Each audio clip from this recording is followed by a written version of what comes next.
Hi friends, welcome back to my channel. ఇంకా ఇవాళ నేను చేసిన వంట వచ్చేసి రైస్ అయితే చేశాను. ఇక్కడ వచ్చేసి ఇంకా వైట్ రైస్ అయితే మాది వైట్గా ఉండదు, ఎప్పుడైనా గమనించారా? ఎందుకంటే ఒక పట్టు పట్టినవి అనమాట, ఎక్కువ పాలిష్ పట్టించాం, కొంచెం ముడి బియ్యం టైపు వాడతాం అనమాట. ఇంకా ఇక్కడ వచ్చేసి మునక్కాయ చెట్టు ఉంటుందని చెప్పేసి అన్నాను కదా, చెట్టువే మునక్కాయలు. ఇంకా ఉల్లిపాయలు అది కట్ చేసి పాలబోసి చేశాను అనమాట. చాలా బాగుంటుందండి పాలబోసిన కర్రీ. ఏ కర్రీ అయినా, దొండకాయ కానీ, సొరకాయ కానీ, బీరకాయ కానీ, ఇంకా రకరకాలుగా పాలబోసి చేసుకుంటారు. చాలా చాలా బాగుంటుంది టేస్ట్ వచ్చేసి.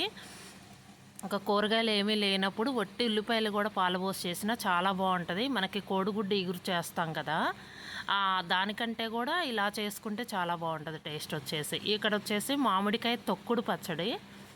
ఇదిగోండి, మామిడికాయ తొక్కుడు పచ్చడి ముక్కల్లాగా లేదు, అంటే విడివిడిగా ఉంటుంది కదా మా ఆవకాయ పచ్చడి అంటే. ఇక్కడ వచ్చేసి కర్డ్, ఇక్కడ వచ్చేసి ఊరమిరపకాయలు, ఉప్పు మిరపకాయలు అంటారు కదా, అవి అయితే మొన్న చిప్స్ వేయించాను కదా, ఆ చిప్స్తో పాటు ఏంటంటే ఒక 4 కాయలు అలా వేయించాను అనమాట, కొంచెం కర్డ్ రైస్లోకి అలా ఉంటుందని. పప్పు అన్నంలో కూడా చాలా బాగుంటుంది. ఇక్కడ వచ్చేసి ఇంకా మామిడికాయ అయితే కట్ చేసి పెట్టాను కర్డ్ రైస్లోకి. ఇది ఇంకా ఈరోజు నేను చేసిన వంట వచ్చేసి అయితే ఇది ఇలా అయితే రెడీ చేశాను. అది ఊరమిరపకాయ వచ్చేసి మనకి పప్పులోకైనా కర్డ్ రైస్లోకైనా చాలా బాగుంటుంది. మనకి బయట ఏంటంటే కరకరమంటూ బాగానే ఉంటాయి, కానీ అవి వచ్చేసి ఏంటంటే కొంచెం ఉప్పు ఎక్కువగా ఉంటాయి.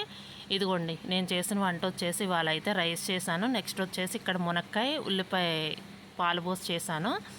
ఇక్కడ వచ్చేసి మామిడికాయ తొక్కుడు పచ్చడి. చాలా బాగుంటుందండి మామిడికాయ తొక్కుడు పచ్చడి కూడా.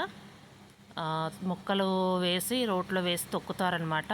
ఆ ముక్కలు వచ్చేసి అలా పచ్చడి పెడతారు. ఇదండి వీడియో కనుక మీకు నచ్చితే లైక్ చేయండి, షేర్ చేయండి. Thank you.